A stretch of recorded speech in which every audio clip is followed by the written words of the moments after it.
ఈరోజు పెద్దలు పూజ్యులు అడపా బాబ్జీ గారి విగ్రహావిష్కరణ కార్యక్రమానికి విచ్చేసినటువంటి బాబ్జీ గారి అభిమానులకి, బాబ్జీ గారి ముద్దుల తనయ శ్రావణి గారికి, ఇక్కడికి విచ్చేసినటువంటి ప్రతి ఒక్కరికి ముందుగా నా హృదయపూర్వక నమస్కారాలు. ఈరోజు బాబ్జీ విగ్రహావిష్కరణ చేసుకోవటం నేనైతే చాలా బాధాకరమైనటువంటి విషయం. ఎందుకంటే వయసులో చిన్నాడు, మాకన్నా ఒక సంవత్సరం పెద్దాడు అనుకుంటా. చిన్న వయసులో మరణించటం, ఆయన మన మధ్య లేకపోవటం, మనకి దూరం అవటం, ఆయనతో పరిచయం ఉన్నటువంటి, సంబంధం ఉన్నటువంటి ప్రతి వ్యక్తికి కూడా తీరని లోటు. అదేవిధంగా ఈ గుడివాడ పట్టణంలో ఉన్నటువంటి అనేక మంది బాబ్జీకి ఉన్నటువంటి ఆర్థిక స్తోమతలో ఎవరొచ్చి ఏది అడిగినా కూడా కాదు లేదు అని చెప్పకుండా, డబ్బులు ఉన్నా లేకపోయినా పక్కన దగ్గర తీసుకునే సహాయ సహకారాలు అందించినటువంటి వ్యక్తి. అటువంటి అనేక మంది నిర్భాగ్యులకి బాబ్జీ లేనటువంటి లోటు తీర్చనట్లయినటువంటిది. గత ఎన్నికల్లో 2019లో ఇంకా ఎన్నికలు 60 రోజులు ఉందనగా ఈ గుడివాడ పట్టణంలో ఉన్నటువంటి ప్రతి వార్డు, ప్రతి ఇంటికి తనే ఎన్నికల ప్రచారంలో తిరగటం జరిగింది. నేనైతే 2 రోజులే ఈ పట్టణంలో తిరిగాను. తను 60 రోజులు ఇక్కడ డోర్ టు డోరు పార్టీ యంత్రాంగంలో కలిసి నడిచి ఎన్నికలు అయ్యే నాటికి నేను నాకన్నా నల్లగా పెంకులాగా అయిపోయి చాలా కష్టపడినటువంటి వ్యక్తుల్లో బాబ్జీ మొట్టమొదట ప్లేస్లో ఉన్నటువంటి వ్యక్తి. ఎప్పుడూ కూడా డబ్బు కోసం, పదవుల కోసం ఆశపడినటువంటి వ్యక్తి. పైకి గంభీరంగా కనపడిన చాలా మృదు స్వభావి. ఒక చిన్న మాట ఎవరన్నా అన్నా కూడా ఎక్కువ మదన పడుతూ ఉండేవాడు. ఫేస్లో ఫీలింగ్స్ మారిపోతూ ఉండే.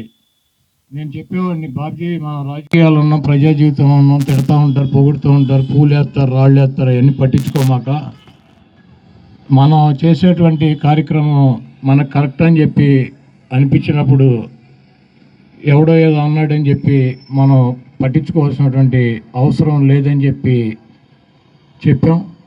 మున్సిపల్ వైస్ చైర్మన్గా ఉండగా కొంతమంది ద్రోహులు వైస్ చైర్మన్గా అవిశ్వాస తీర్మానం పెట్టి బాబ్జీని దించాలని చెప్పి మన దగ్గర గెలిచినటువంటి 12 మంది ఆ పక్కకి వెళ్ళిపోయి, ఒక దొంగ, ఒక 420 గాడు అధికారం ఉంది, మేము ఏదైనా సరే చేయగలం అన్నటువంటి కండకావరంతో బాబ్జీని దించాలని చెప్పి ప్రయత్నం చేసినప్పుడు నేను ఎట్టి పరిస్థితుల్లోనూ బాబ్జీని దించనివ్వనని చెప్పి నేను డబ్బు ఖర్చు పెడతాంటే నా 2 చేతులు పట్టుకుని ఇంటికి వచ్చి, ఏమన్నా ఇంకొక సంవత్సరం అది మనకి పదవి ఉంటుంది, పోతుంది, మీరు అనవసరంగా డబ్బు ఖర్చు పెట్టొద్దని చెప్పి నా చేతులు పట్టుకుని బతిమాలినటువంటి వ్యక్తి.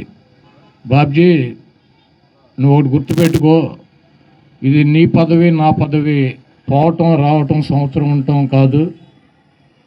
మనని ఈ గుడివాడ పట్టణంలో ఎవడెవరితో కలిసినా, ఎవడొచ్చి ఏం చేసినా కూడా ఎంట్రుక ముక్క పేకలేడని చెప్పి నిరూపించాల్సిన అవసరం నీకు నాకు కూడా ఉంది. నువ్వు ఇంకా దేని గురించి ఆలోచించబాక. వైస్ చైర్మన్ పదవి అనేది ఒక సంవత్సరం ఉండటం లేకపోతే కాదు.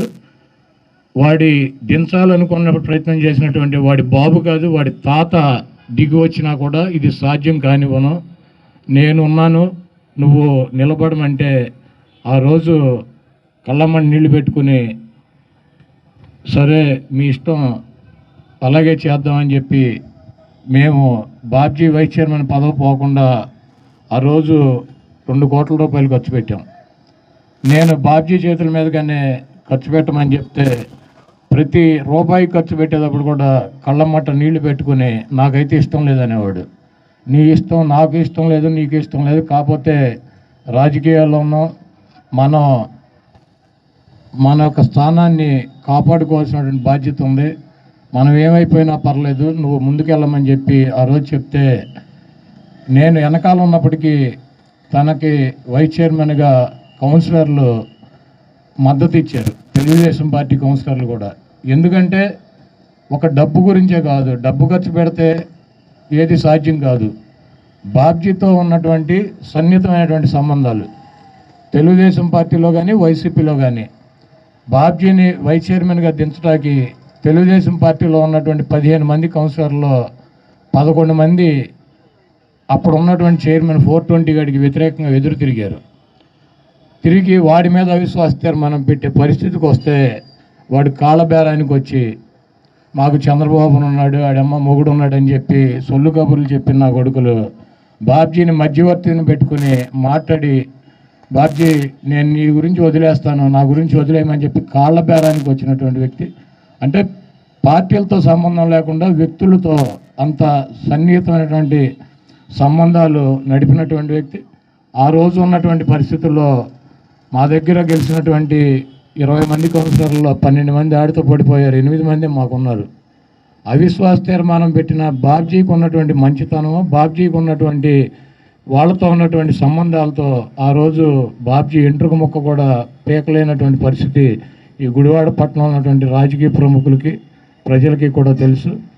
బాబ్జీ గారు లేనటువంటి లోటు బాబ్జీ గారి కుటుంబ సభ్యులకు కానీ ఆయనతో సన్నిహితంగా మెలిసినటువంటి వ్యక్తులకు కానీ ఈరోజు కనుక బాబ్జీ కనుక ఉన్నట్లయితే ఎక్కడో తిరుగుతూ ఉండేవాడు నన్ను గెలిపించాలని చెప్పి. అటువంటి సన్నిహితుడిని హితుడిని నేను కోల్పోవటం చాలా దురదృష్టకరం. బాబ్జీకి షార్ట్ టెంపరు, ఎవరినైనా సరే తిట్టేస్తాడు ఫస్ట్. నేను బాబ్జీ వాళ్ళ షాప్కి వెళ్తే ఇందాక కులాలకి మతాలకి అతీతమైన వ్యక్తి బాబ్జీ అని చెప్పి చెప్పాడు. అది నిజంగా వాస్తవం. ఎందుకంటే నేను ఎప్పుడన్నా షాప్కి వెళ్తే నాగమల్లేశ్వరరావు వాళ్ళు ఉండేవారు అక్కడ షాప్లో. రోజు కూడా వెళ్ళి ఒక కాఫీనో టీనో తాగి రావటం. లేకపోతే మా గొడ్వాళ్ళ గారు బాబ్జీ, జోగా సూర్యప్రకాష్ గారు, వీళ్ళెవరూ కూడా ఆయన కులం కాదు. ఆయనకి కులాలతో సంబంధం లేనటువంటి వ్యక్తి. కాకపోతే అక్కడ కొంతమంది బాబ్జీ మా కులం మావాడు అని చెప్పి ఓన్ చేసుకుంటారు. కాకపోతే బాబ్జీ కులాలకు సంబంధం లేనటువంటి వ్యక్తి. అలాగే వంగవీటి మోహన్ రంగారావుని విపరీతంగా అమితంగా ప్రేమించినటువంటి వ్యక్తి బాబ్జీ. రంగా గారికి వర్ధంతికి దండేటాకు వస్తే కళ్ళమ్మని నీళ్లు తిరిగాయి. ఏంటి బాబ్జీ అంటే బంగారం లాంటి మనిషిని చంపేశారని అనేవాడు. చనిపోయి చాలా కాలం అయింది బాబ్జీ, నువ్వు కళ్ళమ్మని నీళ్లు పెట్టుకోవకని చెప్పేవాడిని. అలాగే రాధాబాబుతో సన్నిహితమైనటువంటి సంబంధాలు ఉన్నటువంటి వ్యక్తి ఆ కుటుంబంతో. అటువంటి బాబ్జీ గారి విగ్రహం రంగా గారి విగ్రహం పక్కన పెట్టడం, ఈ కార్యక్రమాన్ని పురుషోత్తం లీడ్ తీసుకుని బాబ్జీ యువసేన అని చెప్పి బాబ్జీ గారు ఉండగా బాబ్జీతోనే నడిచినటువంటి వ్యక్తి. మరి తనే ఈ విగ్రహాన్ని రంగా గారి విగ్రహం పక్కన ప్లాన్ చేయాలని చెప్పి పెట్టి ఇంత పెద్ద ఎత్తున ఈ కార్యక్రమాన్ని చేసి మనిషి బతికొండగా అవసరాల కోసం అనేక కార్యక్రమాలు చేస్తాం. చనిపోయిన తర్వాత పెద్దగా ఎవరో కూడా పట్టించుకోరు, వదిలేస్తారు. ఎందుకంటే రాజుగారింట్లో కుక్క చచ్చిపోతే ఆ రాజ్యంలో ఉన్నటువంటి పిల్ల జల్ల గొడ్డు గోద అందరూ వెళ్ళి రాజుగారిని పలకరించారంట. పలకరిస్తే నాపోటాడు అనుకున్నాడంట. రాజుగారి కుక్క చచ్చిపోదని ఇంతమంది వచ్చారు, రాజుగారు చనిపోతే ఎలా ఉంటుంది అనుకుంటే రాజుగారు చనిపోతే ఎవడూ రాలేదంట. ఎందుకంటే ఇంకా రాజు అంటే భయంతో వచ్చారు. ఆయన కుక్క చచ్చిపోయింది పలకరించకపోతే బాగోదేమోనని చెప్పి.